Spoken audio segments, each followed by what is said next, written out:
और भैया को इशारा दिया, भैया आंच दे दो, या में लकड़ी में आग दे दो। आंच जलाई है और प्रहलाद जी ने श्री हरि कर रहे हैं, उच्चारण कराए श्री हरि। और जैसे उच्चारण किया है अग्नि प्रज्वलित हो रही है और ऐसी हवा चलाई है कि चुंदरी तो उड़ गई और भगवान वो चुंदरी उड़कर भक्त प्रहलाद पर आ गई और इधर होलिका जी जलकर स्वाहा। बोले भक्त और भगवान की जय हो। पूरे नगर ने मान लिया भैया ये हिरण्यकश्यप तो कोई भगवान ना, इनको श्री हरि सबसे ज्यादा है। देख लिया, एक तो ब्रह्मा जी के द्वारा वो चुन्नी दी थी, अगर वो चुन्नी जल जाती तो ब्रह्मा जी की जो वाक्य है जो दी गया है वरदान वो क्षीण हो जाता। उसको मद्देनजर रखते हुए भगवान ने सोचा कि भैया हवा चला दो, दोनों की मर्यादा बनी रही। अब हिरण्यकश्यप आग बबूला हो गया, राज्य में बुलवाता है प्रहलाद को कि तुमने पूरे जगत में मेरी जगह हसाई कर दी, मेरा अपमान करा दिया, तेरे आग बबूला है। अब वो पिताजी कहते पिताजी मेरा हरि हर जगह विद्यमान है। अब और क्रोध आ गया, वैसे भी यहाँ आग जल रही तेने घी और डाल दियो। अब क्रोध में आ गए हिरण्यकश्यप कि इसे बंदी बना लो। तभी प्रहलाद जी की दृष्टि जाती है एक खंभ पर, उस खंभ पर लोहे का खंभ है और आग जल रही है, उस लोहे के खंभ पर एक चींटी चल रही है। अब प्रहलाद जी देखकर मुस्कुरा जाते हैं कि इस लोहे के खंभ पर जहां आग जल रही है वहां अगर चींटी की सहायता मेरा भगवान कर सकता है तो क्या वो मेरी सहायता नहीं करेगा? अवश्य वो मेरी सहायता करेगा। बिना डरे सामना करते अपने पिताजी का, जो करना है करो। आज तलवार जब देखा है कि खंभ की तरफ देखकर मुस्कुरा रहे हैं, हिरण्यकश्यप ने बोला अब इस खंभ में क्या है, मेरे सामने देखकर बात करना, अब इस खंभ में तेरे को क्या नजर आ रहा है? तब प्रहलाद जी कहते हैं मेरे हरि हर जगह व्याप्त है, तो तेरे हरि इस खंभ में भी हैं? हाँ मेरे हरि इस खंभ में हैं। और जैसे ही ये कहा है कि इस खंभ में मेरे हरि है, हिरण्यकश्यप ने उस नंगी तलवार को निकालकर उस खंभ में मारा है और जैसे उस खंभ में मारा है उस खंभ को तोड़कर मेरे नरसिंह भगवान गुस्से में आग बबूला होते हुए जीभ लहला रही है, विशाल आकृति बनाकर। बोलिए नरसिंह भगवान की। उस खंभ को चीरकर मेरे नरसिंह भगवान निकले हैं और खूब गुस्से में हैं, जीभ लपलपा रही है, नख इतने बड़े बड़े हैं, आकृति नरसिंह भगवान है। आधा जो शरीर है वो नर का है, मुख जो है वो सिंह का है और बड़े क्रोध में अब हिरण्यकश्यप उनको देखकर थर्रा रहा है तो भैया अब तो मौत निश्चित है। अब जब क्रोध में भर गए हैं हिरण्यकश्यप को पकड़ा है और बीच धैर्य पे ले जाकर बैठे हैं, बीच धैर्य पे ले जाकर बैठ गए और हिरण्यकश्यप को अपनी जांघा पर बैठाया है कि याद कर तूने ब्रह्मा जी से क्या वरदान मांगा था कि अंदर मरू ना बाहर, मैंने तेरे को बीच धैर्य पे बैठा रखा है, ऊपर मरू ना धरती पे मरू, मैंने तेरे को अपनी जांघा पे बैठा रखा है, ना अस्त्र से मरू ना शस्त्र से मरू, मैंने तेरे लिए एक नेल्स तैयार करे बढ़िया वाले, 12 महीनों में ना मरू, तेरे लिए एक पुरुषोत्तम मास बनाया जो 3 साल में एक बार आता है, और नर से ना मरू ना नारी से मरू, ठीक से देख ले ना मैं नर हूं मैं नारी हूं, मैंने आधा नर है और तो आधा मेरा सिंह का है। अरे भैया हर तरीके से जितना भी वरदान मांग लो भगवान के पास सब कुछ है। आज जब याद दिलाया है और बड़े गुस्से में आते हैं कि तूने मेरे भक्त का अपमान करा है, मेरे भक्त को सताया है, उस नाखून से उसकी छाती को फाड़ देते हैं, उसके उदर को फाड़ देते हैं और उसके आते निकालकर गले में डाल देते हैं। बहुत क्रोधित हो रहे हैं, बड़े चिल्ला रहे हैं, चीख रहे हैं, सब नर नारी घबरा रहे हैं कि भैया अब हम कहाँ जाएं कहाँ जाएं। तभी सभी कहते हैं कि भक्त प्रहलाद आप ही हैं जो नरसिंह भगवान का गुस्सा शांत कर सकते हैं। नरसिंह भगवान के सामने प्रहलाद जी खड़े हो जाते हैं और जब नरसिंह भगवान की दृष्टि जाती है प्रहलाद जी की ओर, वो बड़े रुदन करने लग जाते हैं, कहते हैं क्षमा करना पुत्र, मैंने आने में बड़ी देर कर दी। उठाते हैं और उन्हें अपनी जांघा पर बैठाकर जीभ से चाटने लग जाते हैं। कहते क्षमा करना भक्त, मेरी वजह से तुम्हें बड़ी यातनाएं सहनी पड़ी, मैंने आने में बड़ी देर कर दी। प्रहलाद जी कहते नहीं प्रभु, आपने देर नहीं करी, बस आपने मुझ पर कृपा करी है और मैं बस आपकी कृपा की दृष्टि पाना चाहता था, कृपा की दृष्टि पाना चाहता था। परंतु उनसे कहा गया है भक्त प्रहलाद से कि बताओ आपको क्या वरदान चाहिए। तो वरदान में सुनना, प्रहलाद जी ने क्या मांगा है कि मेरे पिताजी को वीर गति प्राप्त हो, आपका धाम प्राप्त हो। विचार करिए कि जिस पिता ने कितनी यातनाएं दी हैं और भक्त ऐसे होते हैं जो पलट कर वार नहीं करते। भक्त सिर्फ भगवान के भरोसे चलते हैं कि तू करेगा, मुझे पता है मैं कुछ नहीं कर सकता, करने और कराने वाला तू ही है, तूने मुझे चुना था, इसलिए भक्त के अंदर इतनी भक्ति थी। आज अपने पिता को वीर गति प्राप्ति के लिए मांगा है, इस पर रीझ गए और कहते हैं कि जब जब मेरे भक्तों पर आपत्ति आई है तब तब मेरे भगवान ने अवतार लिया है। सिर्फ इसीलिए अवतार लिया है भक्तों के लिए, क्योंकि भक्तों का जो अपमान करता है उसके लिए भगवान कभी देख नहीं सकते। मेरे भक्तों का हर युग में, अपने भक्तों का हर युग में बुरा जब हाल ये देखा तो शराफत छोड़ दी मैंने, शराफत छोड़ दी मैंने। कब तक भक्त वत्सल बनता रहूंगा, कब तक उदार कृपा करता रहूंगा। भगवान को क्रोध भी आता है, पर कब आता है जब उसके भक्त को यातनाएं दी जाती है, दुख दिया जाता है। मेरे प्रहलाद सेवक को, मेरे प्रहलाद सेवक को पहाड़ों से गिराया था, पहाड़ों से गिराया था, जहर देकर कभी मारा, कभी जिंदा जलाया था, कभी त्याग कर दो।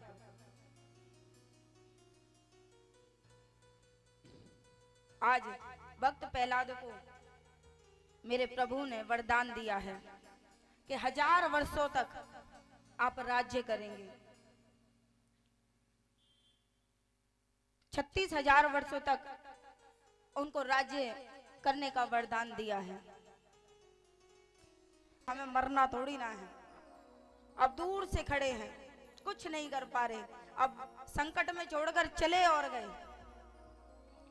गज पुकार रहा है, भागवत में कहा 1000 वर्षों तक पुकारता रहा संसार को कि जो दिल खोला होता उस दिलदार से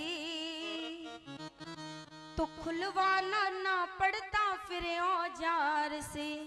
हो जो दिल खोला, गाऊं?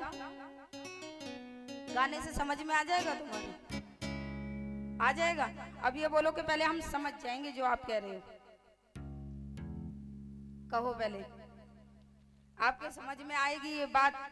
हाँ, हम समर्पण कर देंगे भगवान को, बोलो। कोई कुछ बोलेगा ही नहीं, मुझे पता। गज कहता है कि हरि की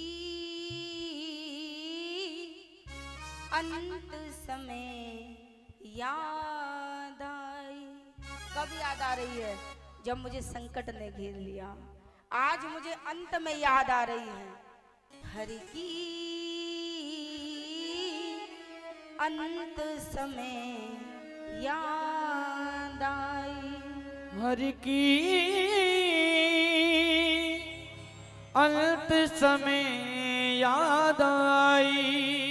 कोई न मेरा मैं ना किसी का, कोई न मेरा मैं ना किसी का, सबसे ठोकर खाई हरि की अंत समय याद आए। गज कह रहा है सारा जीवन पत्नी को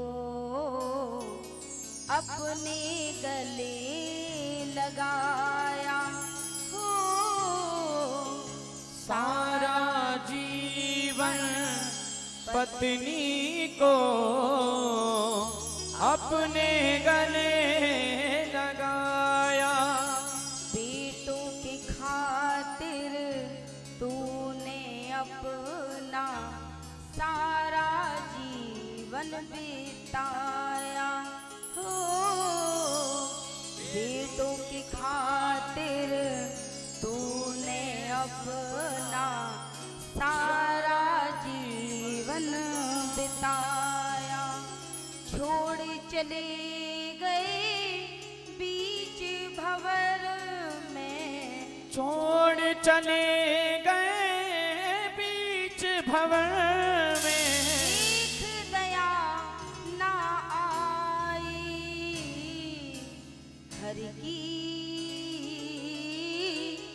अंत समय याद आई।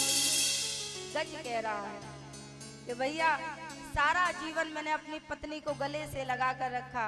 तुझे हीरो का हार चाहिए, मैंने हार दिया। तुझे क्या चीज, किस चीज की कमी है, मैंने तुझे वो सब दिया। और बेटों के लिए तो मैंने अपना सारा जीवन बिता दिया। और अंत में छोड़ चले गए बीच भंवर में। देख दया ना आई हर की अंत समय याद आई। हर की अंत समय याद आई। अंत में कहता है तुम जीवन आधार हो मेरे, तुम ही पालन हारे हो। तुम जीवन आधार हो मेरे, तुम ही पालनहार। जिसकी रक्षा तुम प्रभु करते, कौन उसे फिर मारे हो। बीच भंवर में तुमको पुकारूं। बीच भंवर में तुमको पुकारूं। आ जाओ कृष्ण कन्हाई हर की अंत समय याद आई। आज गज ने समर्पण कर दिया है कि प्रभु उस सूंड से, मन के भाव से पुष्प अर्पित करता है, जल लेता है और मन के भाव से प्रभु को अर्पण करता है कि प्रभु मेरा मुझ में कुछ नहीं, सब कुछ है वो तेरा, और तेरा तुझको सौंपता क्या लागे है मेरा। मेरा मुझ में कुछ भी नहीं है। जीवन पर्यंत में संसार में अपने परिवार में लगा रहा और अंत में इन्होंने मुझे छोड़ दिया। अब प्रभु मैंने तुम्हें पुकारा है। और जब प्रभु को पुकारा है, भगवान विष्णु ने अपना चक्र छोड़ा है और उस ग्राह पर प्रहार किया है। उस ग्राह ने गज का पैर छोड़ दिया। आज ग्राह बड़ा प्रसन्न है। तो जो बात कथा में यही आपको समझाया जाता है, जो हम अंत में करें कि हरि की अंत समय याद आई, वो प्रथम ही याद आ जाए। बचपन से प्रारंभ करें तो कितना बढ़िया क्यों ना हो। जितने भी युवा मुझे सुन रहे हैं, मेरी प्रार्थना है कि मम्मी और पापा का तो जीवन व्यतीत हो गया। अब जितनी जल्दी आपको समझ में आ जाए उतनी जल्दी आपके लिए ठीक रहेगा। तो क्या दीदी हम पढ़ाई छोड़ दें? मैंने ऐसा नहीं कहा, पढ़ती मैं भी हूँ, मैं भी पढ़ाई कर रही हूँ।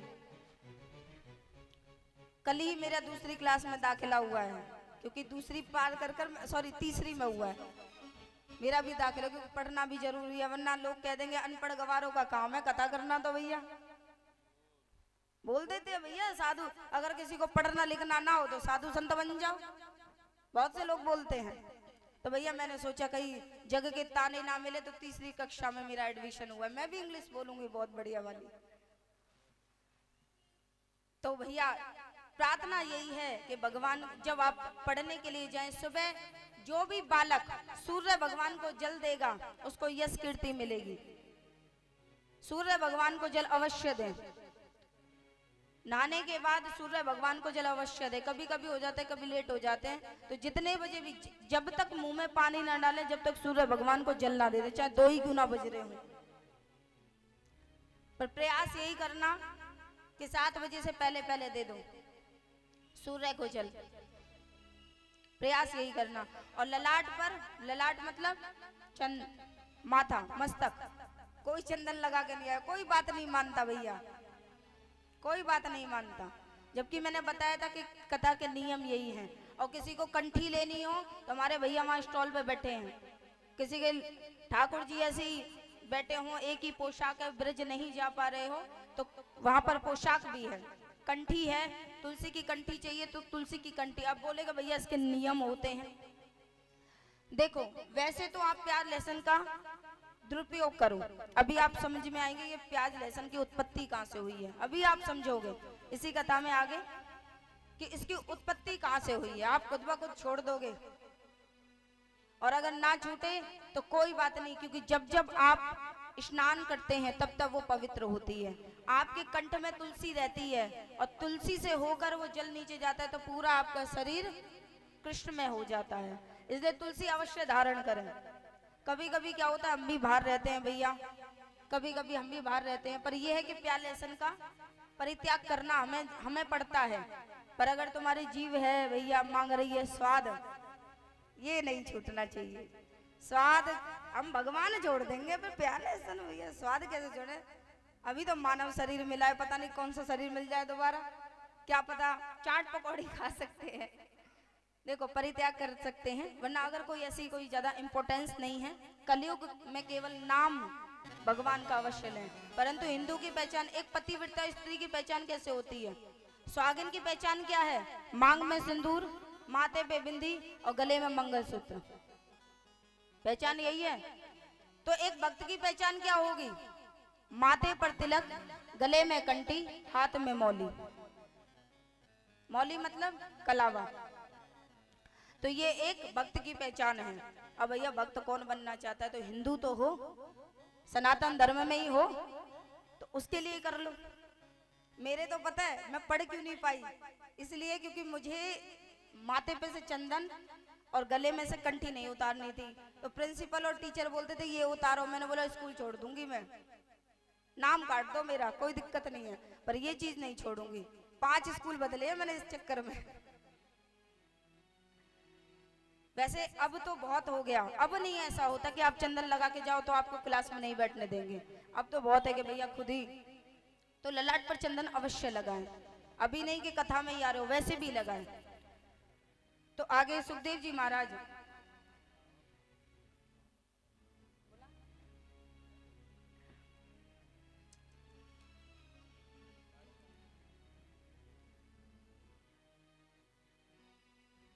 श्रीमद् भागवत महापुराण के अष्टम स्कंद अभी यहाँ से प्रारंभ होता है।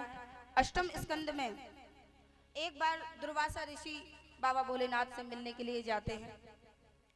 बाबा भोलेनाथ फल स्वरूप उनको देते हैं। अभी हमारे मध्य में सुंदर वामन भगवान आएंगे। सुंदर वामन भगवान अपनी जो भी आपकी क्षमता है उनको दान अवश्य दें।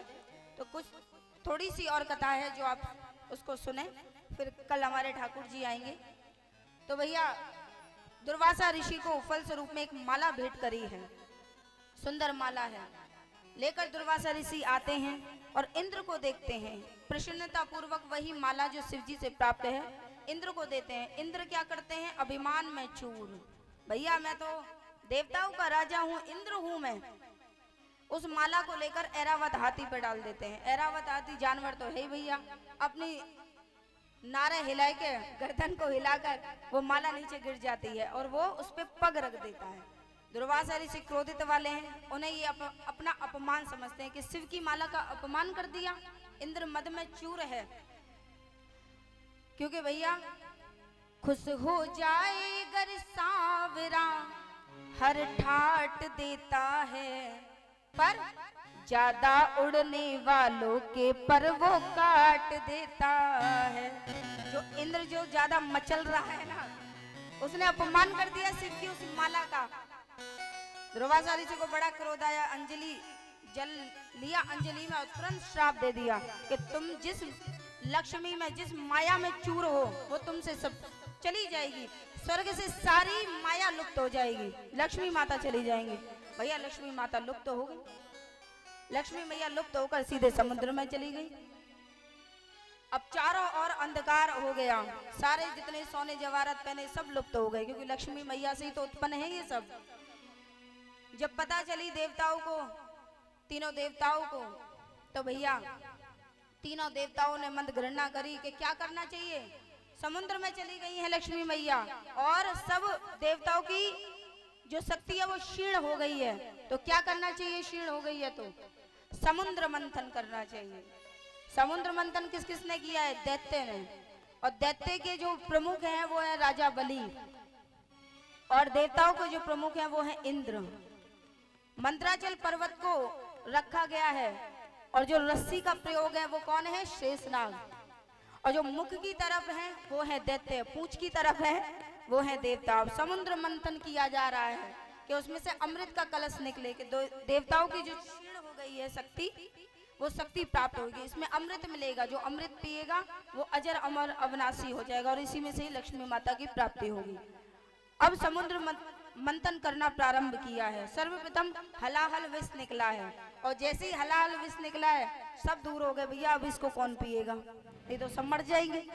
तुरंत भगवान भोलेनाथ को याद किया गया है, क्योंकि वही अजर अमर अविनाशी हैं। बाबा भोलेनाथ आते हैं और उस विष का पान करते हैं। उनकी शक्ति अलादनी शक्ति माता पार्वती साथ में आती है और कंठ को पकड़ लेती हैं। दो कारण हैं जो उन्होंने कंठ को रोका है, कंठ में रोका है। एक तो कारण ये है कि हृदय में प्रभु श्री राम बसते हैं, ये जहर राम जी के मुख में ना जाए, इसलिए उन्होंने कंठ में ही रोक लिया। और दूसरी उनकी अलादनी शक्ति जिन्होंने हाथ रखा था और कंठ पर ही रोक लिया, इसलिए यहाँ बाबा भोलेनाथ का नाम एक नीलकंठ भी पड़ा है। बोलिए नीलकंठ महाराज की। हलाहल इसके बाद उच्च श्रवा घोड़ा निकला है, फिर अप्सरा निकली है, कामधेनु गाय निकली है, फिर लक्ष्मी मैया निकली है वरमाला लेकर, उन्होंने वरण किया है विष्णु भगवान का, और सबसे अंत में निकला है अमृत। और जैसे ही अमृत निकलता है सारे देवता आ जाते हैं, लाइन लग जाती है भैया पीने के लिए। सबने बोला कि साथ में खड़े हो जाओ, सबको मिल जाएगा। परंतु यहाँ दैत्य वाले क्या करते कि हमें इन्होंने मुंह की ओर रखा था शेषनाग के, इतनी देर से आग दैत्य कहाँ चले गए। तभी विष्णु भगवान मोहिनी अवतार लेते हैं। बोलिए मोहिनी भगवान की जय हो। या मोहिनी स्वरूप बनाया विष्णु भगवान ने, बहुत सुंदर रूप बनाकर गई हैं दैत्यों के पास, छनछनाती हुई पायल बजा रही हैं। अब विश्व सुंदरी बनकर गई हैं, दैत्यों का भी मन मचल गया। अब कहते हैं आप कौन हैं और इस घने जंगल में क्या कर रही हैं। कहती हैं मेरा नाम मोहिनी है। मोहिनी कौन, जो मोह ले।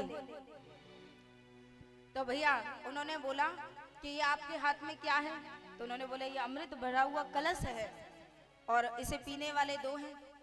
तो अब हम इन दोनों में, उन दो दैत्यों में ये बात चल रही थी कि पहले कौन पिएगा। तो मोहिनी कहती हैं कि लाओ ये कलश मुझे दे दो, मैं तो आप लोगों को जानती तक नहीं, ये कलश मुझे दे दो, मैं आपको दोनों को बराबर मात्रा में पिला दूंगी। उन लोगों ने मोह आ गया भैया, दोनों उनकी बातों में आ गए, कलश दे देते हैं। अब मोहिनी जी तुरंत वहां से लेकर आ जाती है और इधर देवताओं के पास आ जाती है। अब उन्होंने कह दिया, तुरंत विष्णु भगवान के पास वो कलश है। अब कलश लेकर उन्होंने कहा कि दैत्य भी लाइन में खड़े हो जाओ और देवताओं, सर्वप्रथम देवता पिएंगे उसके बाद दैत्यों को पिलाया जाएगा। ठीक है, अमृत पीने के लिए एक कतार लग गई, कतार मतलब लाइन लग गई। देवताओं की लाइन में एक दैत्य खड़ा था। दैत्य का नाम क्या है, राहु, हम सबका प्यारा है ना, राहु खड़ा हुआ है। और राहु से आगे सूर्य और चंद्रमा खड़े हुए हैं। अब दोनों ने पी लिया, सूर्य चंद्रमा ने पी लिया, और उसी कतार में देवताओं की में राहु भी अमृत को पी लेता है। पर ये बात सूर्य और चंद्रमा विष्णु भगवान को बता देते हैं कि ये देवता नहीं है, ये दैत्य है। विष्णु भगवान को क्रोध आ जाता है, उन्होंने तुरंत सुदर्शन चक्र निकाला और उस दैत्य के ऊपर छोड़ दिया। अब उस दैत्य के सर कहीं और है, धड़ कहीं और है, तभी उनका नाम राहु और केतु। और जो उनका खून गिरा था ना, जो ब्लड निकला था, उसी ब्लड से, उसी खून से बने हैं ये लहसुन और प्याज। अमृत पी लिया इसलिए वो दवाई का काम करती हैं लहसुन प्याज, परंतु उसमें बदबू जरूर आती है। बगल वाले को पता चल जाएगा लहसुन प्याज खाकर आया है, क्योंकि वो दैत्य से उत्पन्न हुई है तो दुर्गंध तो होगी उसमें। और अमृत पी लिया तो वो कभी कभी दवाई का भी काम करती है। गर्मी में लू ना लगे तो प्याज का सेवन करना चाहिए, और सर्दियों में लहसुन को वही माताएं बहुत सरसों के तेल में पका पका के कान में डालती हैं, होता है ऐसा। तो दवाई के लिए इसलिए काम आया क्योंकि इन्होंने अमृत पी लिया। अब सूर्य चंद्रमा ने ये बताया तो इसलिए जो ग्रहण लगा ना, सूर्य चंद्रमा पे ही लगा। तो भैया ऐसे करके देवताओं ने करा है। उसके बाद जब दोनों में युद्ध छिड़ गया, जब पता चला राजा बलि को कि मेरे दैत्य के साथ ऐसा किया गया है, तो घनघोर युद्ध हुआ है देवताओं और दैत्यों के बीच में। युद्ध हुआ तो राजा बलि की मृत्यु हो गई, परंतु राजा बलि के गुरु हैं शुक्राचार्य जी। उन्होंने बाबा भोलेनाथ से संजीवनी विद्या सीखी थी, संजीवनी मंत्र सीखा था कि अब राजा बलि को संजीवनी मंत्र कहकर वो दोबारा जीवित कर देते हैं। और गुरु आज्ञा देते हैं कि तुम बहुत बड़ा यज्ञ करो, अश्वमेध यज्ञ करो। यज्ञ करते हैं वो, यज्ञ करने से वो क्या करते हैं, देवताओं की संपत्ति छीन लेते हैं। संपत्ति छीन कर राजा बलि अपने पास रख लेते हैं। अब संपत्ति दोबारा छिन गई। अब देवता अपनी माता के पास जाते हैं। माता कौन है देवताओं की, कौन है, अदिति। बहुत बढ़िया, सुंदर, तालियों की सेवा करें इनके लिए। मैं तभी कहती हूँ युवा को लेकर आया करो, उनकी मेमोरी बहुत तेज होती है। अदिति के पास आते हैं दोनों। जब बच्चा विमुख हो तो पिता के पास तो जाएगा नहीं, मैया के पास ही आएगा। मैया पल्लू के पीछे छिप के, मैया मुझे ये दिलवा दो। अदिति के पास आए हैं, रुदन कर रहे हैं कि मैया हमारी सारी संपत्ति चली गई है। अदिति आती हैं, अपने पति जी से पूछती हैं, पति का नाम क्या है,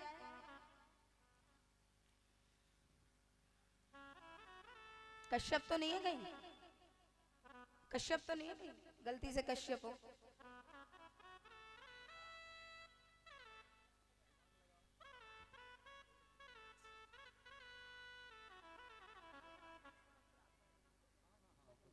कश्यप ऋषि, उन्हीं के पास आती हैं अदिति मैया, कहती हैं मुझे पुत्र की इच्छा है, मुझे मेरे सारे पुत्र दुख हैं तो मुझे पुत्र की इच्छा है।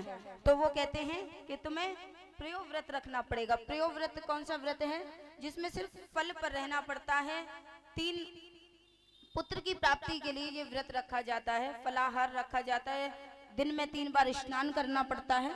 तो माता अदिति ने वो व्रत किया है, 1 महीने तक का ये व्रत होता है।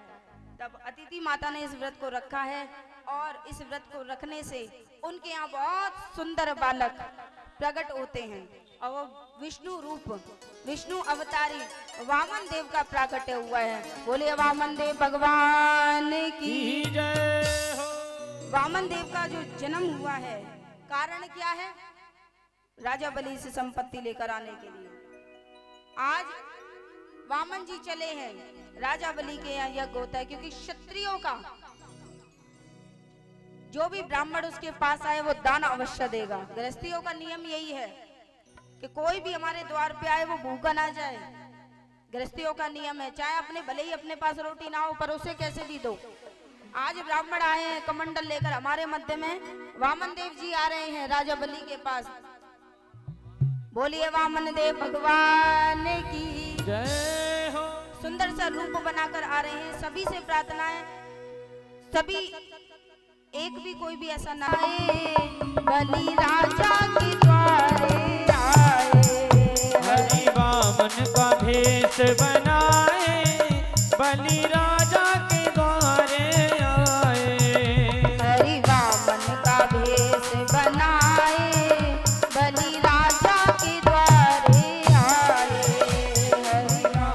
का भेष बनाए, बलि राजा के द्वारे आए। इनके छोटे छोटे हाथ, इनके छोटे छोटे पाँव, या के छोटे छोटे हाथ, या के छोटे छोटे पाँव, इनके छोटे छोटे हाथ, इनके छोटे छोटे पाँव, इनके छोटे छोटे हाथ, इनके छोटे छोटे पाँव। हाथों में कमंडल सुहाए, बलि राजा के द्वारे आए। हरि वामन का भेष बनाए, बलि राजा के द्वारे आए।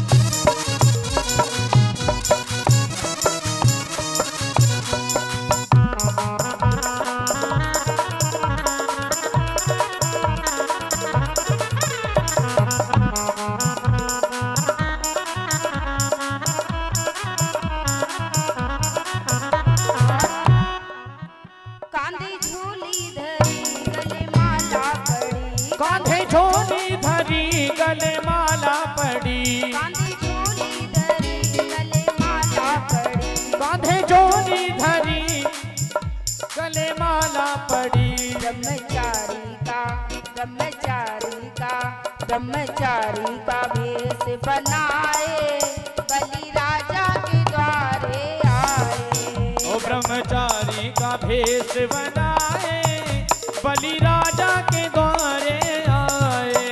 हरि वामन भेष बनाए, बलि राजा के द्वारे आए। हरि वामन भेष बनाए, बलि राजा के द्वारे आए। जो सभी से प्रार्थना है कि मैंने नीचे भेज रही हूँ, पहले तो पूजन आप कर दें इनका पूजन, उसके बाद ये आपके पास आएंगे, कोई भी उठ के नहीं आएगा, ये आपके पास स्वयं आएंगे। मुट्ठी भरकर इनके कमंडल में सब डाल देना, ठीक है। ज्यादा कुछ भगवान को हम दे नहीं सकते, भगवान से प्रार्थना करना, भगवान जो हम आपको दे रहे हैं इसे ही, क्योंकि जितना मेरा सामर्थ्य है मैं उतना आपको अर्पण कर रहा हूँ। मेरा मुझ में कुछ भी नहीं, मैं कुछ भी नहीं दे सकता, पर मेरा अपने सामर्थ्य अनुसार उतना उन्हें दान दे। माथे टीका सोए सर में चोटी सोए, माथे टीका सोहे सर में चोटी सोहे, माथे टीका सोए सर में चोटी सोए, माथे टीका सोहे सर में चोटी सोहे। हरि सुंदर हरि सुंदर हरि सुंदर रूप बनाए, बलि राजा के द्वारे आए। हरि सुंदर भेष बनाए, बलि राजा के द्वारे आए। हरि वामन भेष बनाए, बलि राजा के द्वारे आए। हरि वामन भेष बनाए, बलि राजा के द्वारे आए। बलि राजा के द्वारे आए, बलि राजा के द्वारे आए। बोले वामन भगवान की जय हो। ज्यादा भीड़ ना करें, मेरी माता बहनों से निवेदन है। अच्छा, सभी से प्रार्थना है कि एक एक करके जल्दी पूजन करके अपनी अपनी जगह पे विराजमान हो जाए।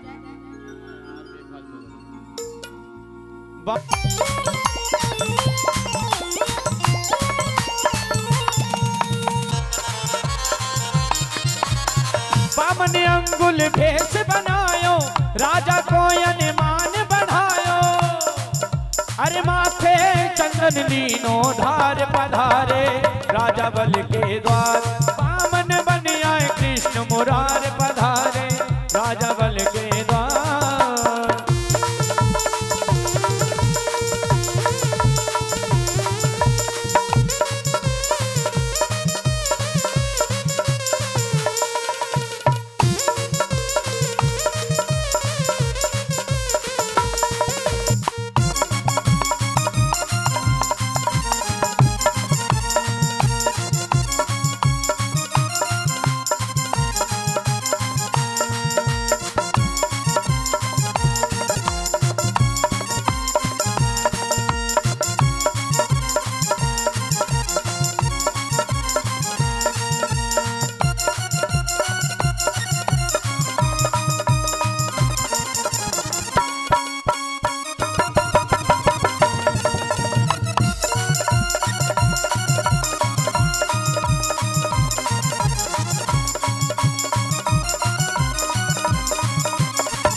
मेरी श्याम समाए गो मोहे प्रेम को रोग लगाए गो। हाय नैनन मेरी श्याम समाए गो मोहे प्रेम को रोग लगाए गो। नैनन मेरी हाय नैनन में हम नैनन में श्याम समाए गो मोहे प्रेम को रोग लगाए गो।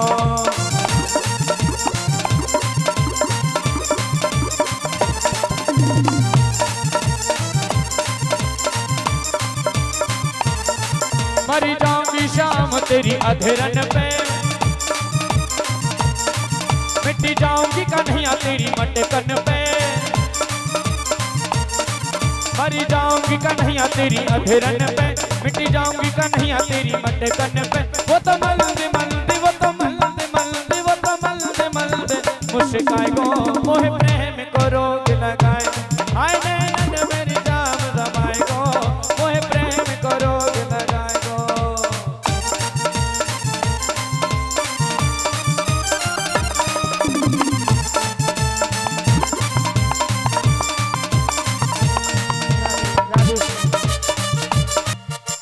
मेरी प्रार्थना है, अभी पूजन के लिए काफी लोग पीछे खड़े हैं, मेरी प्रार्थना है आप इस चीज से वंचित ना रहें, पूजन अवश्य करें ब्राह्मण देवता का। ये ब्राह्मण स्वरूप आपके सामने खड़े हैं। तेरे प्यार में कैसा जादू है कान्हा, ये तेरे प्यार में दीवाने होकर नाचे तेरे दरबार में। दीवाने होकर नाचे तेरे दरबार में, दीवाने होकर नाचे तेरे दरबार में। कैसा जादू है कान्हा ये तेरे प्यार में, कैसा जादू है कान्हा ये तेरे प्यार में। दीवाने होकर नाचे, दीवाने होकर नाचे तेरे दरबार में, दीवाने होकर नाचे तेरे दरबार में।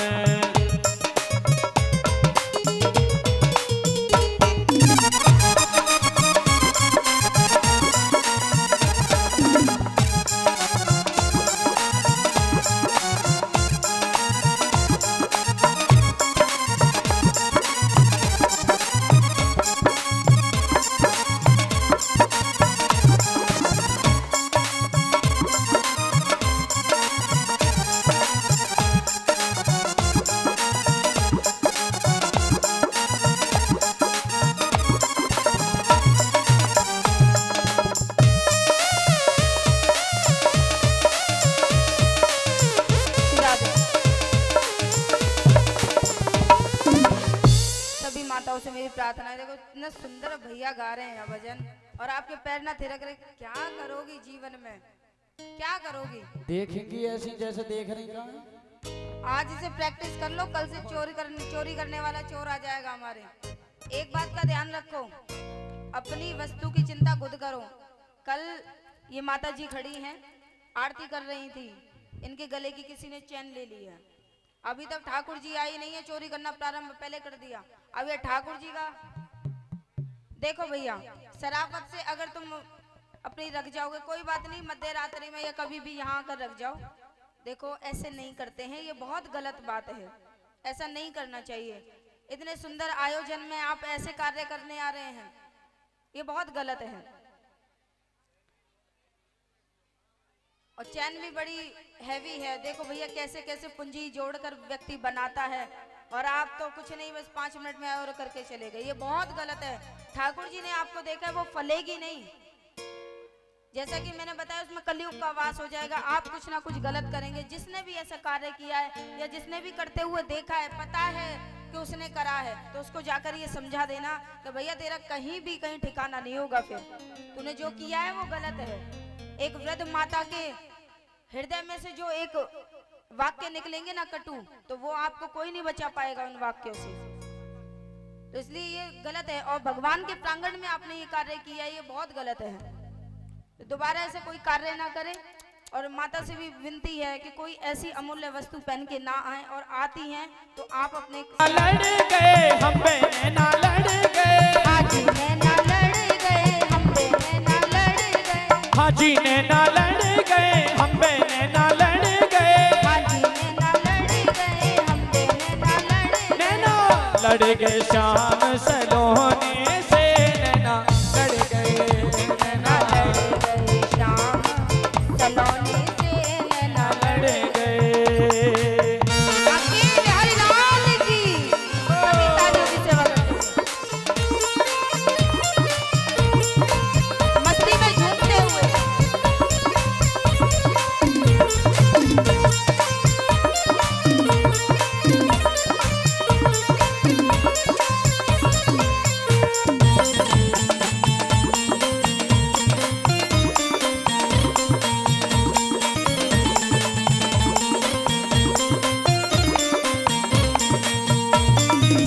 दिन नहीं चैन रात नहीं नींदिया, दिन नहीं चैन रात नहीं निंदिया, दिन नहीं चैन रात नहीं नींदिया, दिन नहीं चैन रात नहीं, निंदिया, अजी रात नहीं नींदिया, रात नहीं निंदिया, हो रात नहीं नींदिया, रात नहीं निंदिया, दिन नहीं चैन रात नहीं नींदिया, दिन नहीं चैन रात नहीं निंदिया।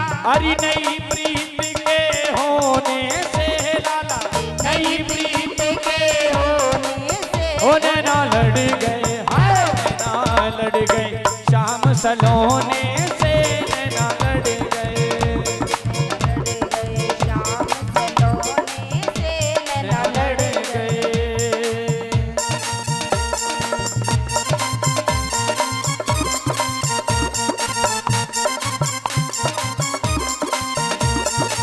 मेरी उनकी प्रीत पुरानी, मेरी उनकी, प्रीत पुरानी, मेरी उनकी प्रीत पुरानी, मेरी उनकी, प्रीत पुरानी, अरे प्रीत पुरानी, प्रीत पुरानी, ओ प्रीत पुरानी, प्रीत पुरानी, मेरी उनकी प्रीत पुरानी, मेरी उनकी प्रीत पुरानी। अरे जब से आई मैं गोने से बहना, जब से आई मैं गोने से, नैना लड़, होए नैना लड़ गए श्याम सलोने से, नैना लड़ गए, नैना लड़ गए श्याम सलोने से, नैना लड़ गए।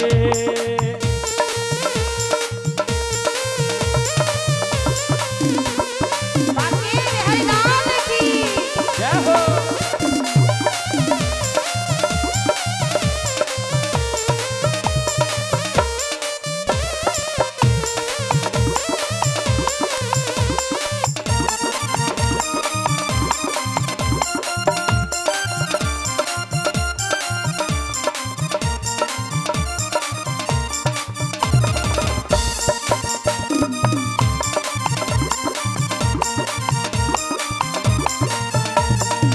हेरी सखिया पे तन मन मारू, हेरी सखिया पे, तन मन वारू, हेरी सखिया पे तन मन मारू, हेरी सखिया पे तन मन वारू, तन मन मारू, तन मन वारू, हाय हाय तन मन मारू, मन वारू, अरे हेरी सखिया पे तन मन मारू, सखिया पे तन मन वारू। हे नंद बाबा के छोने पे बहना, नंद बाबा के छोने पे नैना लड़, ओ नैना लड़ गए श्याम सलोने से, लड़ गए नैना लड़ गए श्याम सलोने से, नैना लड़ गए, नैना लड़ गए राम सलोने से, नैना लड़ गए, राम सलोने से, नैना लड़ गए, नैना लड़ गए राम सलोने से,